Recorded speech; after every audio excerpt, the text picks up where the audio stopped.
That is something that is eye-opening. Oh, I don't yeah. want to focus too much on the haters because they're definitely there, but yeah. Oh, yeah. But I get a kick out of it, though, because it's like fans. I say fans, I don't say audience, because audience is too of a fickle word. But I like saying fans or fanships.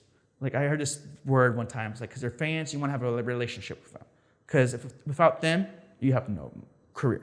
So it's just like, so that's what I do too, where I took that word, even on social media. So someone that's like a fan of my work, I contact them still. Like I try, like, yeah, I have like what, 2,000, 3,000 followers, and I try to keep in contact with all of them. Like it's a job in itself, but I want to be interested in their stories. I want to be interested because I like listening to people's stories, seeing their stories, because that's what life is about, stories and learning experience.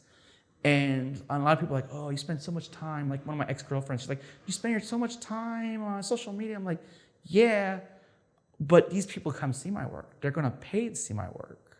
Without them, there's no point. That's why I always get mad when celebrities like, oh my God, don't take my picture. I'm private. I'm like, don't be in public entertainment. Like you're in public. You're a public guy. You're an entertainer. It's your job. Without your fans, you have nothing.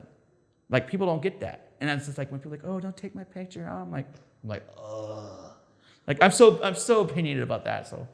Well, didn't Carrot Top, he had some troubles after he won a contest, and then people started to really, I think it was on like the Mark Maron podcast or something. He was talking about how he was on the road and then he'd won some contest, and then these other comics started getting jealous. Oh yeah. And comics it started get to very turn. comics, because everyone, and it's just in this business in general, because like filmmaking too, you can see in the horror film community sometimes where it's a good community, but you could just see some jealousy come, like, because they want to be, it goes back to the thing, don't compare, like don't label, and don't complain, because everyone's path is different. And it took me a while to figure that out too. I'm like, if you learn it right away, you won't be jealous, because everyone talks about like, oh, overnight success. There's no such thing. I was like, that person probably worked their butt off for 10 years, no social life. Like for example, when I'm not writing, directing, acting, I work a part-time job and I go home and I work on new material. Like, okay, I got to do this. I have to focus on this. Like I'm writing. Like I turn away friends. Like I'm supposed to go to this party on Friday, and I'm like, I can't go. I'm like, I'm sorry. I'm like, I would love to get drunk and hang out with everyone, but it's just, I'm like, I can't. Like my career, once again, it's a Capricorn thing, where it's just like you have to focus on what you want to do. And that's how I look at it. So.